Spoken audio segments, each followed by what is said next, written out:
नमस्कार दोस्तों, मैं अभिषेक घरामी आप सभी का स्वागत करता हूं मेरे नए ब्लॉग में। और आज अपन जा रहे हैं महेश्वर के लिए। तो जो महेश्वर है वो यहाँ से 95-96 किलोमीटर दूर है और भेरू घाट वाले रास्ते से जाना होता है। ये वही घाट है जहाँ अपन को वाटरफॉल मिला था। तो जो महेश्वर है वहाँ पे बहुत सारी चीज़ें फेमस है, बट मोस्टली वहाँ पे लोग दो कारणों से जाते हैं। पहला वहाँ का महल जो कि नर्मदा नदी के बगल में बना हुआ है, और दूसरा वहाँ पे जो हैंडलूम साड़ियाँ बनती है उसके लिए। तो जो महेश्वर है वहाँ से जुड़े हुए कई कहानियाँ हैं और मुझे कुछ इंटरेस्टिंग भी लगी जो मैं आपके साथ शेयर भी करूँगा।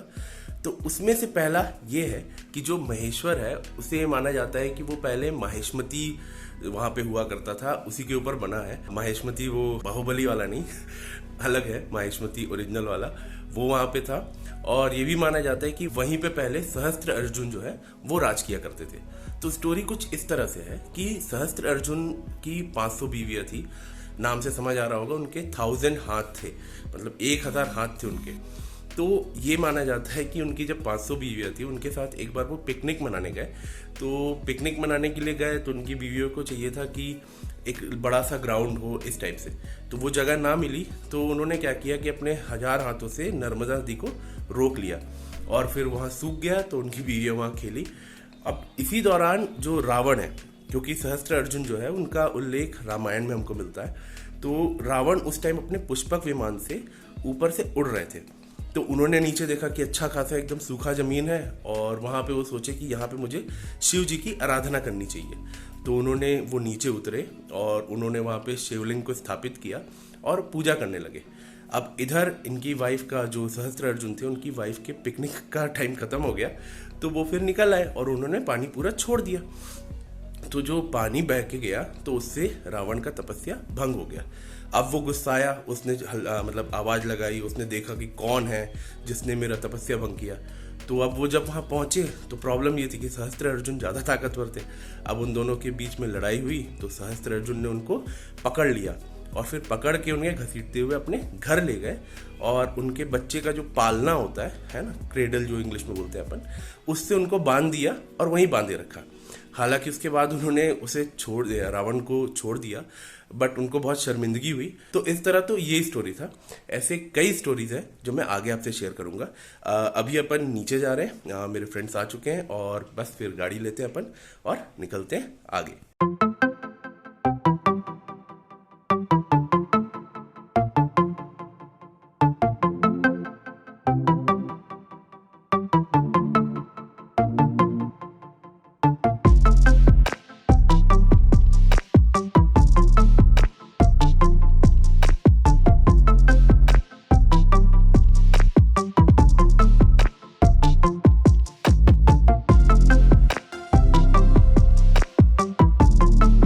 तो अभी अपन आ चुके हैं महेश्वर, और महेश्वर आते ही जो पहला चीज अपन नोटिस करते हैं वो है इसका साइज। मतलब सोच की हैरानी होती है कि उस जमाने में जो लोग यहाँ रहते होंगे वो कितना उनको मेहनत लगता होगा एक रूम से दूसरे रूम जाने में या एक महल से दूसरे महल जाने में। तो ओवरऑल बहुत बड़ा सा है और ये मतलब पता चलता है आप जैसे इसका गेट देखोगे तो आपको रियलाइज होगा कि कितना बड़ा गेट है। मैं आपको भी दिखाता हूँ। और यहाँ आते ही अपन को जो इंदौर में जामफल बोलते हैं, या मैं जहाँ से हूँ वहाँ पे बिही बोलते हैं, तो बिही मिल गया है। तो अपन ने खूब खाया। मैं बस लास्ट बाइट आपके साथ खाने के लिए रोक के रखा था। तो चलिए मैं आपको गेट दिखाता हूँ और अपन एंटर करते हैं महल के अंदर।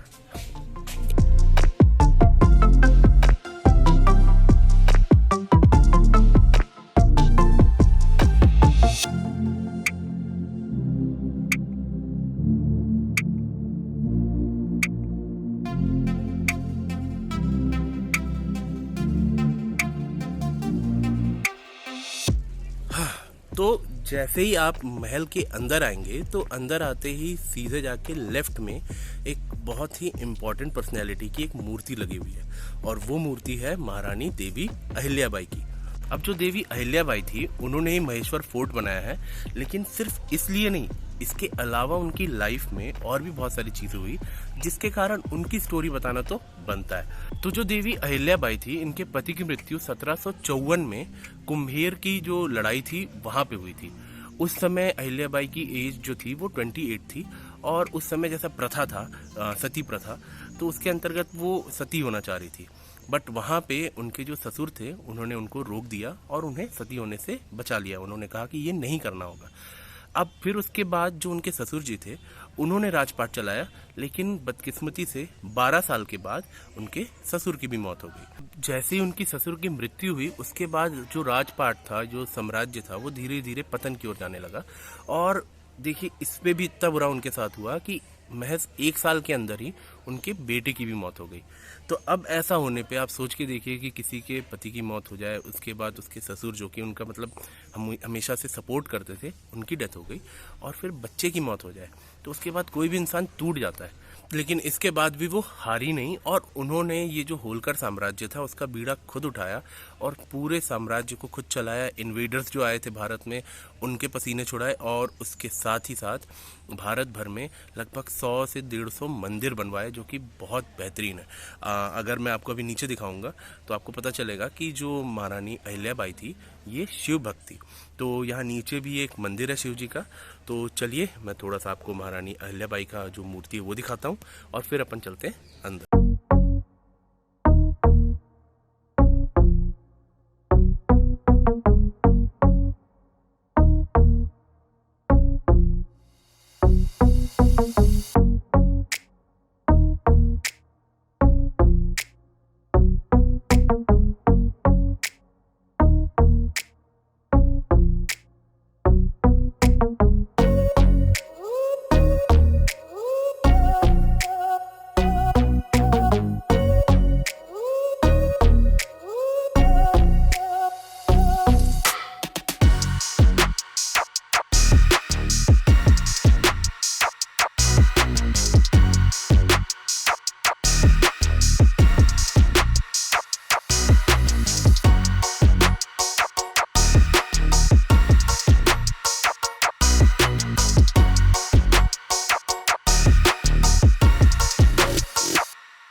जैसे ही आप महल के नीचे उतरेंगे तो पहले तो मैंने आपको एक सीढ़ी दिखाया जहाँ पे लिखा हुआ था, क्योंकि ये बाढ़ में ये यहाँ तक आ गया था।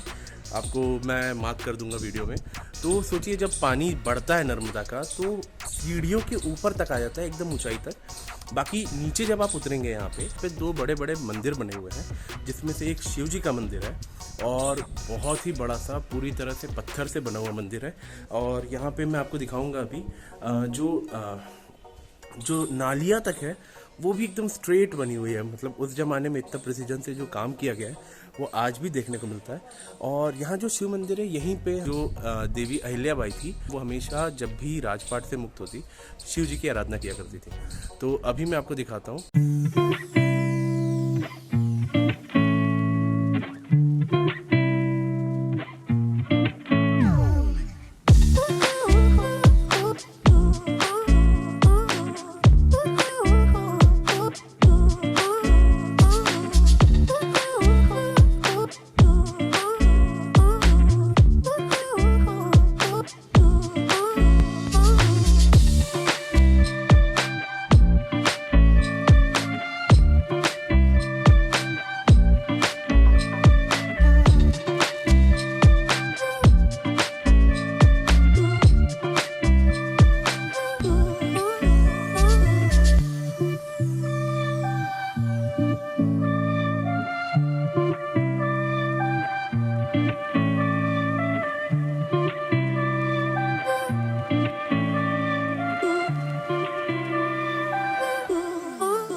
तो चलिए दोस्तों, आई होप आपको महेश्वर घूम के और नर्मदा नदी के दर्शन करके मज़ा आ गया होगा।